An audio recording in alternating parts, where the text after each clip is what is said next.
Hi everyone, this is Ben Lincoln from Legacy of Kain, The Lost Worlds. In this video, you'll see each of the forges that were deleted from Soul Reaver, the Reavers the player would have obtained from them, as well as the deleted Spirit Glyph and the area where it would have been granted.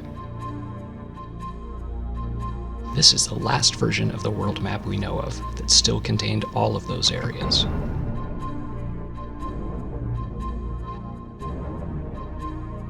In early versions of Soul Reaver, the Sunlight Forge is attached to the Seraphan tomb. The forge is complete visually and mostly functional. The camera is somewhat problematic in this area, as you can see here, but by using the debug camera, it's possible to see the full animation.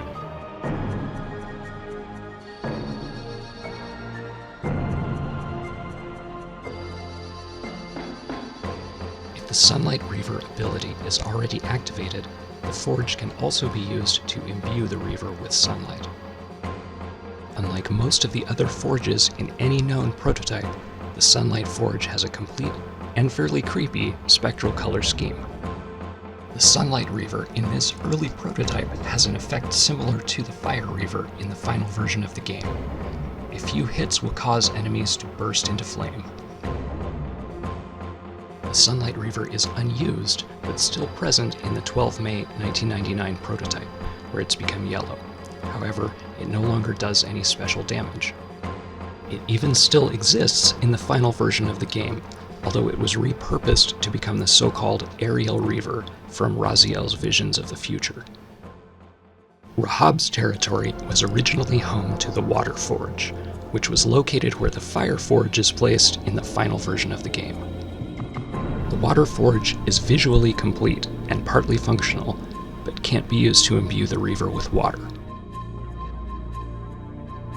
The Water Reaver also kills enemies with a few blows, but the visual effect doesn't seem to have been finished. You may be wondering why the Water Reaver is a greenish-yellow color. We think this is because the blue and red values for some of the Reavers in these early prototypes were accidentally swapped. Soul Reaver uses blue, green, red color values in some places that other software would use red, green, blue, making that an easy mistake.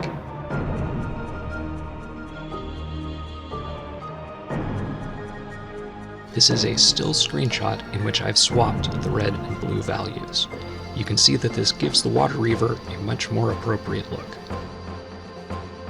The Water Reaver is also present and unused in the 12 May prototype, but like the Sunlight Reaver, it's lost its special power.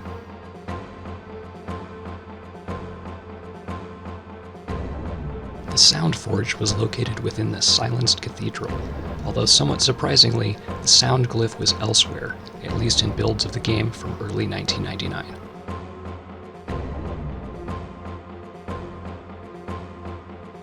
You can see that the room itself is a placeholder based on the Sunlight Forge, but it is technically functional and can imbue the Reaver with sound if that ability is already activated.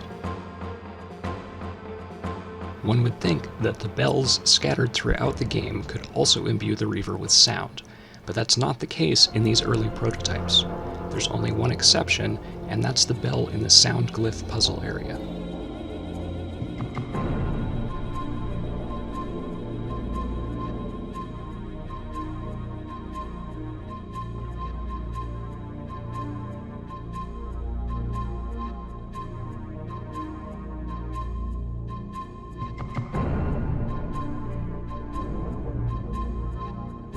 The Sound Reaver itself is unfinished in these prototypes. It causes enemies to freeze, which we think is because the corresponding animation or state wasn't enabled yet.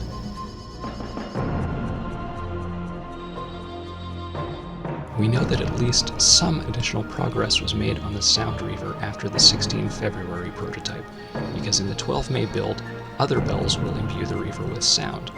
However, like the other Reavers, this one has lost its power.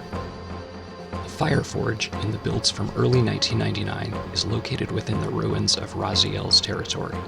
It's one of the rooms that becomes accessible after the player obtains the Constrict ability. This forge is missing its visual effects, but it is partly functional.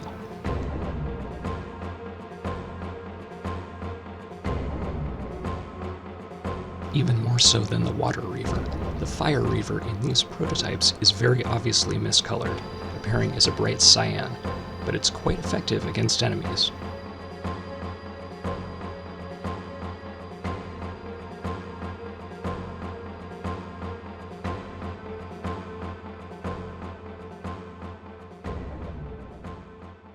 This is another screenshot in which I have swapped the red and blue color channels, so you can see how this Reaver was probably intended to appear.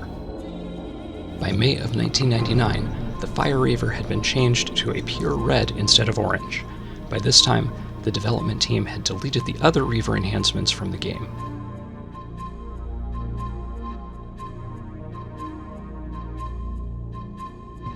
This is also the first prototype we know of where the projectile from the Fire Reaver has any sort of effect.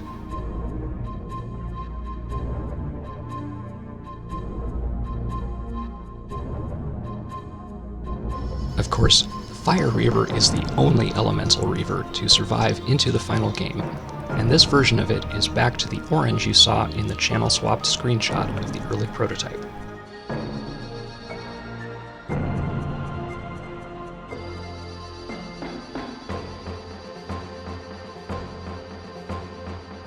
The Stone Forge was accessed through Dumas' territory.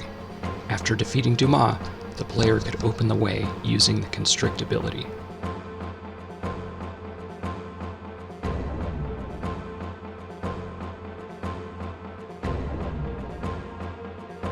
This forge is partly complete, but seems to be missing the central element.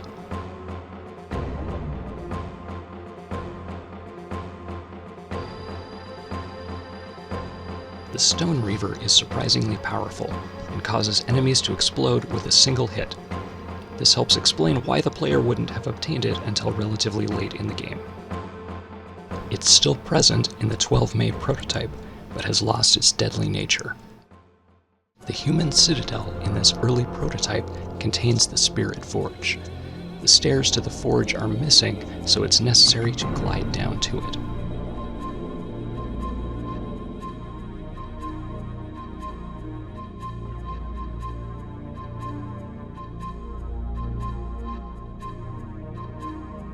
This ominous-looking forge is partly functional, but can't imbue the Reaver.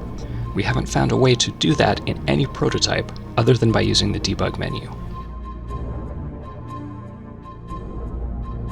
The Spirit Reaver is another one-hit kill weapon, but it seems likely to have been even more powerful because imbuing it would supposedly only require absorbing a soul, and those are easily found. The downside is that enemies destroyed using the Spirit Reaver do not release souls for the player to feed upon.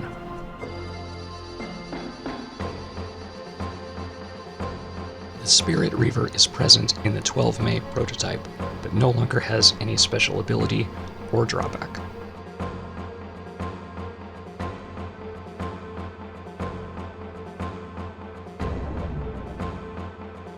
By June of 1999, the Spirit Reaver's ability slot had been repurposed as the Red and Black Reaver, which appears in Raziel's Visions of the Future. Soul Reaver prototypes from early 1999 include one extra forge as well. This one is just north of the entrance to the Stone Forge, in the canyon that led from Dumas' territory to the Oracle's Cave. This area is obviously quite buggy, so I'm going to cheat to find the entrance to this final forge. Unlike the others, this one is just an empty room and doesn't have the data in it indicating an ability enhancement, so we think this was an alternative location for the Stone Forge. Let's take a look at the Spirit Glyph area, which was near the entrance to Turel's stronghold. You may recognize it because it was converted into a health bonus area inside the Citadel after Turel's area was removed.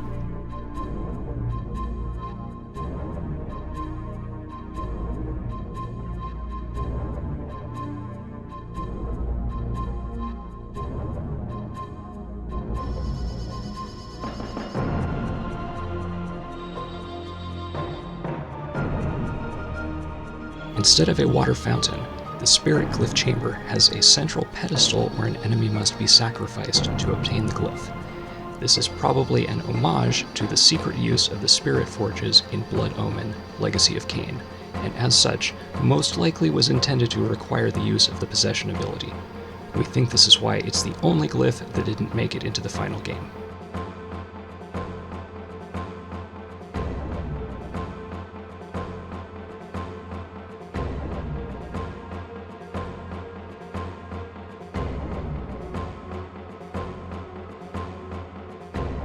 The Spirit Glyph ability is partly completed in this prototype. It destroys all enemies in its area of effect, but doesn't automatically collect their souls the way it was supposed to.